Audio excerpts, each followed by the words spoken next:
Saya pernah berpikir bahwa hidup ini lurus saja, seperti jalan tol yang membentang dari Jakarta ke Surabaya, tanpa tikungan tajam yang bisa membuat hati jungkir balik. Saya pernah yakin bahwa cinta itu hanya untuk perempuan, bahwa keluarga saya di pinggiran Jakarta ini akan bangga jika saya membawa pulang seorang istri yang solehah, anak-anak yang lucu, dan hidup yang tenang sesuai ajaran agama yang kami pegang sejak kecil. Tapi malam itu semuanya berubah. Malam ketika saya tertangkap basah menyusup ke rumah seorang polisi dan bukannya borgol yang mengikat tangan saya, malah kata-katanya yang membuat saya tak bisa lari lagi, "Bantu aku. Nama saya Ardi. Usia saya saat itu baru 24 tahun, hidup di sebuah kos-kosan sempit di Jakarta Selatan, bekerja sebagai desainer Grace Relance yang sering begadang demi deadline. Saya bukan pencuri profesional. Saya bahkan tak pernah mencuri apapun seumur hidup, kecuali mungkin hati orang-orang di aplikasi kencan yang saya sembunyikan rapat-rapat dari keluarga. Tapi malam itu saya nekat. Saya menyusup ke rumah Kapten Rea Pratama, seorang perwira polisi yang saya kenal dari dunia maya, dari obrolan-obrolan rahasia yang semakin dalam, semakin berbahaya. Semuanya bermula 6 bulan sebelumnya. Saya bertemu Rea di sebuah aplikasi chat anonim untuk pria seperti kami, pria yang menyukai pria di negeri yang masih memandang kami sebagai penyimpang. Awalnya hanya curhat biasa. Dia bilang pekerjaannya berat, sering berhadapan dengan kasus-kasus korupsi dan narkoba yang membuatnya muak dengan sistem.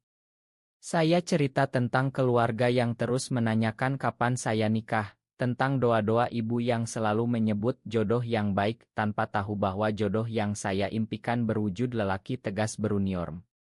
Lambat laun, obrolan itu berubah jadi panggilan ideo larut malam, jadi janji bertemu diam-diam di kai-kai kecil di pinggir Jakarta.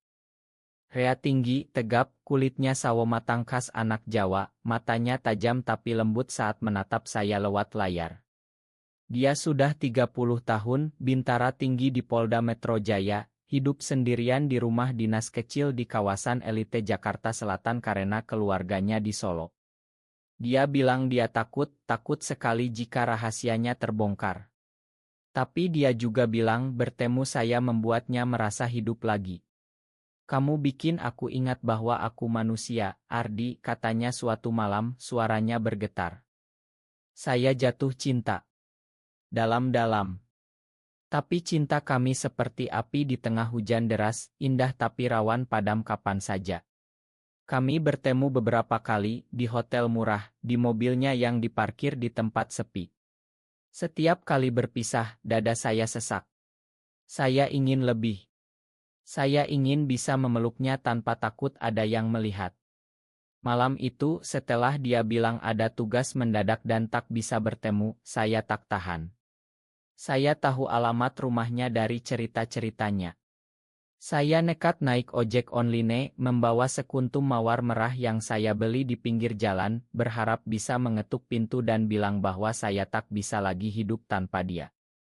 Tapi saya tak berani mengetuk. Saya takut tetangga melihat. Saya takut dia marah. Akhirnya, saya memanjat pagar belakang yang rendah, menyusup lewat taman kecil yang gelap. Jantung saya berdegup kencang. Saya hampir sampai di teras belakang ketika lampu tiba-tiba menyala. Saya membekuk. Rea berdiri di sana, memegang senter polisi, matanya lebar karena terkejut. "Ardi," suaranya rendah, campur aduk antara marah dan khawatir. "Apa yang kamu lakukan di sini? Ini gila." Saya jatuh berlutut, mawar di tangan saya jatuh ke tanah. "Ma, aku kangen. Aku tak tahan lagi, A." Dia mendekat cepat, menarik saya masuk ke dalam rumah sebelum tetangga curiga. Pintu ditutup keras. Di ruang tamu yang sederhana, dengan oto-oto keluarga polisi di dinding, dia menatap saya lama. Saya siap dimarahi, siap diusir. Tapi yang keluar dari mulutnya malah membuat dunia saya berputar. "Bantu aku," katanya pelan, suaranya pecah. "Bantu aku keluar dari neraka ini." Saya menatapnya bingung. Neraka apa? Dia duduk di soa, kepala ditundukkan. Besok ada raya besar. Atasanku curiga ada kebocoran informasi dari dalam. Mereka bilang ada oknum yang main dua kaki. Aku takut mereka tahu tentang kita. Tentang aku. Air matanya jatuh. Seorang polisi tegas yang saya kenal menangis di depan saya. Saya memeluknya erat untuk pertama kalinya tanpa takut di rumahnya sendiri. Malam itu kami tak tidur. Kami berbicara sampai subuh tentang ketakutan kami, tentang masyarakat yang tak mengerti, tentang keluarga yang akan hancur jika tahu. Tapi di tengah kegelapan itu ada cahaya kecil, kami saling memiliki. Keesokan harinya, saya pulang dengan hati yang masih bergetar. Tapi itu baru awal. Karena raya itu bukan akhir, melainkan pemicu segalanya. Setelah malam itu, hubungan kami berubah. Rea semakin sering menelepon, bahkan di tengah tugas. Dia bilang dia tak bisa lagi berpura-pura. Aku ingin hidup jujur, Ardi. Bersamamu. Kata-kata itu manis, tapi juga menakutkan. Di Indonesia ini, jujur berarti bunuh diri sosial. Keluarga saya religius, ayah saya ustaz kecil di masjid kampung. Jika mereka tahu, saya tak tahu apakah masih punya rumah untuk pulang. Rea mulai cerita lebih dalam tentang pekerjaannya. Ternyata kebocoran informasi itu nyata. Ada sindikat narkoba besar yang menyusup ke kepolisian dan atasannya menduga Rea karena dia sering sendirian, tak punya istri, tak punya anak. Mereka bilang aku aneh, katanya suatu sore saat kami bertemu di kai kecil di Kemang. Aneh karena tak nikah di usia segini. Saya pegang tangannya di bawah meja. Kita memang aneh bagi mereka. Tapi bagi aku, kamu normal. Kamu segalanya. Dia tersenyum tipis, tapi matanya gelisah. Beberapa hari kemudian dia minta tolong. Ardi, kamu kan jago komputer. Bisa bantu aku cek sesuatu? Ternyata dia curiga ada yang memata-matainya. Dia beri saya flash disk berisi data dari ponsel kerjanya. Saya di rumah malam-malam membuka email itu. Ada pesan-pesan mencurigakan, transfer uang, nama-nama yang tak asing dari berita korupsi polisi. Tapi yang membuat saya shock adalah Oto-Oto. Oto, Rea dan saya diambil diam-diam saat kami bertemu di hotel. Siapa yang memotret? Siapa yang mengawasi? Saya langsung telepon dia. Kita diawasi. Ada yang tahu tentang kita. Dia diam lama. Aku tahu. Makanya aku bilang bantu aku. Kita harus cari tahu siapa sebelum mereka laporkan ke atasan. Mulai saat itu, hidup kami jadi seperti film thriller. Kami bertemu lebih hati-hati di tempat-tempat sepi seperti Taman Suropati saat malam, atau di mobilnya yang diparkir di pinggir kali. Saya bantu dia analisis data, cari pola. Ternyata pelakunya adalah rekan satu timnya, seorang ibda muda bernama Aisal yang iri karena Rea naik pangkat lebih cepat. Aisal yang bocorkan Ino ke sindikat untuk uang dan sekarang pakai rahasia Rea sebagai senjata. Aku harus laporkan dia, kata Rea suatu malam di mobilnya, parkir di Ancol saat hujan deras. Tapi jika aku laporkan, Oto-Oto kita bisa bocor juga. Saya pegang bahunya. Kita hadapi bersama. Aku tak akan tinggalkan kamu. Dia menatap saya, hujan di luar semakin deras, seperti air mata langit atas cinta kami yang terlarang. Kami berciuman di dalam mobil itu, panas, penuh ketakutan dan gairah. Saat itu saya sadar, cinta kami bukan hanya manis, tapi juga berbahaya.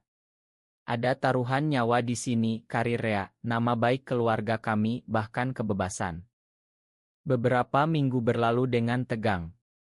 Rea kumpulkan bukti diam-diam, saya bantu dari belakang layar. Tapi Aisal mulai curiga. Suatu malam saat saya pulang dari kos, ada motor mengikuti. Saya percepat langkah, tapi mereka mendahului dan menghadang. Dua orang bertubuh besar, muka ditutup helm. Kamu pacarnya Kapten Reaya, kata salah satunya, suara kasar.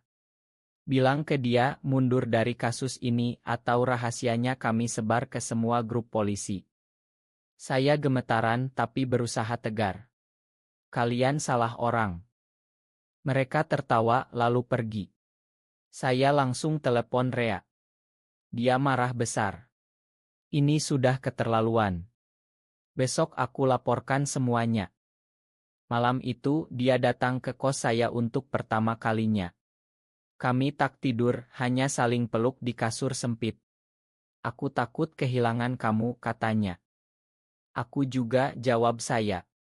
Tapi kita harus kuat. Keesokan harinya, Rea ke kantor dengan bukti lengkap. Dia laporkan Aisal ke inspektorat. Raya besar terjadi sore itu. Aisal ditangkap, sindikat dibongkar. Rea dipuji atasan sebagai pahlawan. Tapi di balik itu ada harga yang harus dibayar. Oto-oto kami memang tak bocor, tapi desas-desus mulai beredar. Kapten Rea tak nikah-nikah, katanya sih, bisik-bisik di kantor. Rea dipanggil atasan. Kamu harus nikah, Rea. Biar tak ada itnah. Dia pulang dengan wajah pucat. Mereka kasih ultimatum. Nikah dalam 6 bulan atau karirku selesai. Saya menangis di pelukannya. Cinta kami selamat dari bahaya luar, tapi sekarang ancaman dari dalam, dari masyarakat, dari sistem yang tak memberi ruang untuk kami. 6 bulan terasa seperti hukuman mati yang ditunda. Rea semakin stres. Dia minum lebih sering, meski saya larang. Kami bertengkar kecil-kecil, hal sepele seperti siapa yang telepon duluan, tapi sebenarnya karena ketakutan yang menggerogoti dari dalam. Saya lihat dia menipis, mata cekung, senyumnya paksa. Keluarga saya juga mulai curiga. Ibu sering telepon, Ardi, kapan bawa calon? Umurmu sudah kepala 2. Saya jawab mengelak, tapi hati saya sakit. Ayah pernah bilang di masjid, itu dosa besar, seperti Sodom dan Gomorrah. Saya diam saja saat itu, tapi kata-katanya menusuk seperti pisau. Rea coba bertahan. Dia bilang dia akan pindah tugas ke luar Jakarta, mungkin ke Papua, biar jauh dari tekanan. Kamu ikut aku, tanyanya suatu malam di rooftop kos saya, melihat lampu-lampu kota. Saya ingin bilang ya. Tapi realita menampar. Aku tak bisa tinggalkan keluarga begitu saja, A. Mereka hanya punya aku. Dia mengangguk paham, tapi matanya kecewa. Hubungan kami mulai retak. Kami masih bertemu, tapi semakin jarang. Ketakutan membuat kami saling menjauh tanpa sadar. Puncaknya datang saat ada undangan pernikahan dari sepupu Rea. Keluarganya dari Solo datang semua, mendesak dia nikah dengan anak teman ayahnya, seorang janda muda yang solehah. Rea cerita sambil menangis. Aku tak mau, Ardi. Tapi jika aku tolak, mereka akan curiga. Saya marah. Jadi kamu akan nikah pura-pura. Hidup bohong seumur hidup. Apalagi yang bisa aku lakukan, bentaknya balik. Kamu mau aku keluar dari polisi? Hidup susah. Keluargaku mati malu. Kami bertengkar hebat malam itu. Kata-kata pedas keluar. Saya bilang dia pengecut. Dia bilang saya egois. Akhirnya dia pergi, pintu dibanting keras. Seminggu kami tak berkomunikasi. Saya sakit, tak makan, hanya kerja seperti ombie. Teman-teman curiga, tapi saya diam. Akhirnya saya nekat ke rumahnya lagi, kali ini lewat pintu depan, siang bolong. Dia buka pintu, matanya merah. Ardi. Kami pelukan di teras, tak peduli tetangga mungkin lihat. Aku tak bisa tanpa kamu, katanya. Aku juga, jawab saya. Tapi masalah tak selesai. Keluarganya sudah datang, lamaran dijadwalkan. Rea bilang dia akan tolak, konsekuensinya apapun. Tapi malam sebelum lamaran, ada telepon dari ibunya. Ibu Rea sakit keras, masuk rumah sakit di Solo. Ini karena kamu tak nikah, Rea. Ibu stres, kata adiknya. Rea hancur. Dia naik kereta malam itu ke Solo. Saya ikut diam-diam duduk di gerbong lain. Di rumah sakit, saya lihat keluarganya, ibu tua yang lemah di ranjang, ayah yang tegas, adik-adik yang polos. Rea pegang tangan ibunya, berjanji akan nikah secepatnya. Saya di luar kamar, menangis diam-diam, cinta kami kalah lagi, kali ini oleh rasa bersalah pada orang tua. Rea pulang ke Jakarta 2 hari kemudian, wajahnya datar. Aku akan nikah, Ardi. Demi ibu. Saya tak bicara apa-apa. Hanya peluk dia terakhir kali, lalu pergi. Hati saya remuk. Saya blokir nomornya, hapus semua chat, coba lupakan. Tapi lupakan mana bisa. Bulan-bulan berikutnya seperti neraka. Saya lihat undangan pernikahan Rea di media sosial teman polisinya. Saya sakit, muntah, tak bisa kerja. Akhirnya saya putuskan pindah ke Bali, kerja remote di Ubud jauh dari segalanya. Di Bali, udara segar, sawah hijau, tapi hati saya tetap gelap. Saya coba date lagi, tapi tak ada yang seperti Rea. Setiap malam saya ingat pelukannya, kata bantu akutnya yang dulu. Setahun berlalu. Saya sudah agak baikan, punya teman baru di komunitas seni Bali yang lebih terbuka. Suatu hari ada pesan dari nomor tak dikenal. Ardi, ini Rea. Aku di Bali. Bisa ketemu? Jantung saya berhenti. Kami ketemu di sebuah kai kecil di Ubud menghadap sawah. Rea datang sendirian, lebih kurus, tapi matanya masih sama, tajam tapi lembut saat melihat saya. Dia cerita semuanya. Pernikahan itu tak jadi. Beberapa minggu sebelum akad, ibunya sembuh, tapi Rea tak bisa bohong lagi. Dia cerita pada ibunya, pelan-pelan, bahwa dia tak bisa nikah dengan perempuan itu karena hatinya sudah milik orang lain. Ibunya menangis, ayahnya marah besar. Tapi akhirnya mereka terima, dengan syarat Rea tak pernah bawa aib ke keluarga.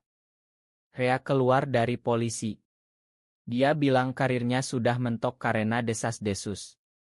Dia pindah ke Bali, buka usaha kecil tour guide untuk wisatawan asing yang lebih open-minded. Aku bebas sekarang, Ardi. Tapi bebas tanpa kamu rasanya kosong. Saya menatapnya lama. Kamu tega ninggalin aku setahun. Dia pegang tangan saya. Aku pikir itu yang terbaik. Aku tak mau tarik kamu ke neraka aku. Kami menangis berdua di kai itu. Lalu pelukan ciuman pertama setelah setahun. Rasanya seperti mimpi. Tapi tak semudah itu. Keluarga saya masih tak tahu.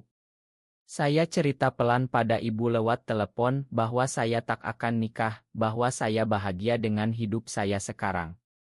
Ibu menangis, bilang saya durhaka, tapi lambat laun dia terima, setidaknya tak putus hubungan. Kami mulai hidup bersama di sebuah ila kecil di Ubud. Rea ajak saya tinggal bersamanya. Pagi-pagi kami bangun, minum kopi di teras melihat sawah, malam-malam pelukan di bawah langit penuh bintang. Tak ada lagi raya, tak ada lagi ancaman. Hanya kami berdua dan cinta yang akhirnya menemukan tempat aman. Tapi ada luka yang dalam. Rea sering mimpi buruk tentang masa lalu, tentang borgol yang hampir mengikatnya karena cinta. Saya juga kadang takut masyarakat Bali yang katanya toleran ternyata masih bisik-bisik di belakang. Suatu hari ada demonstrasi anti-LGBTQ di Denpasar. Kami lihat di berita, hati ciut. Rea pegang tangan saya erat. Kita harus kuat, Ardi. Bersama. Kami mulai aktif di komunitas kecil, bantu anak-anak muda yang sama seperti kami dulu, takut, sendirian. Kami cerita pengalaman bahwa cinta tak salah, yang salah adalah kebencian. Lambat laun, hidup kami tenang. Rea usahanya maju, saya kerja desain untuk klien internasional. Kami tak nikah resmi, tak bisa di Indonesia, tapi kami janji sehidup semati. 5 tahun kemudian ibu saya datang ke Bali. Pertama kali bertemu Rea. Awalnya canggung, ibu diam saja.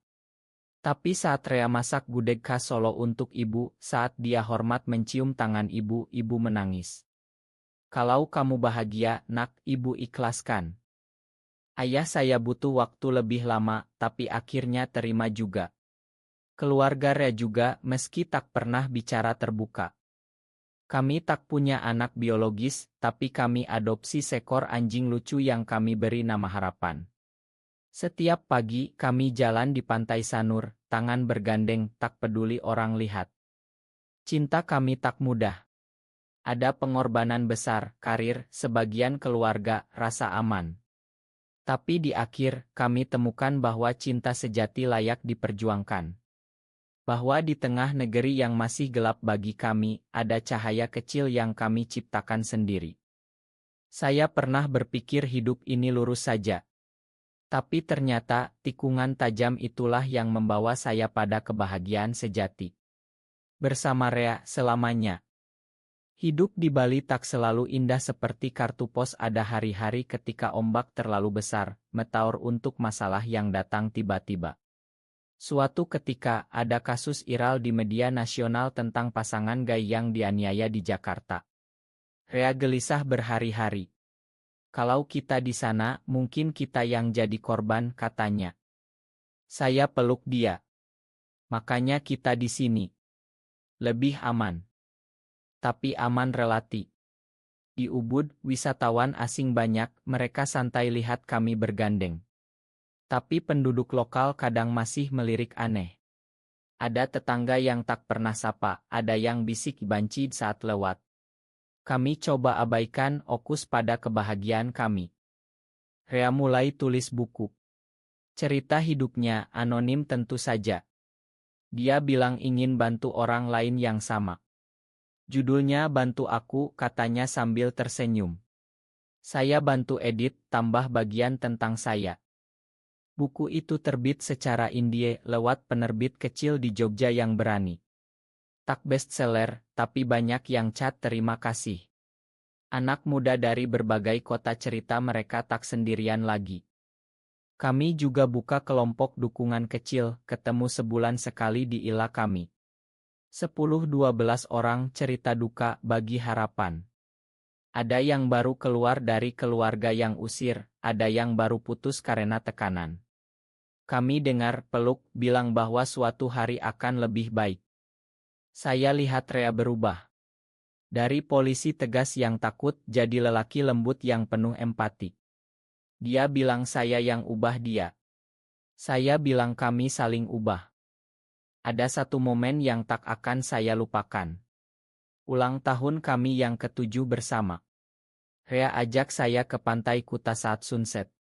Dia bawa cincin sederhana dari Perak Bali. Ardi, meski negara ini tak inginkan kita nikah, aku ingin janji di depan Tuhan dan laut ini. Aku mencintaimu selamanya. Saya menangis. Kami saling pasang cincin, berciuman di bawah langit merah jingga. Beberapa turis asing tepuk tangan, lokal mungkin geleng-geleng, tapi kami tak peduli. Malam itu kami pulang bercinta pelan, penuh syukur. Tak ada lagi rahasia, tak ada lagi takut. Tapi hidup selalu beri ujian.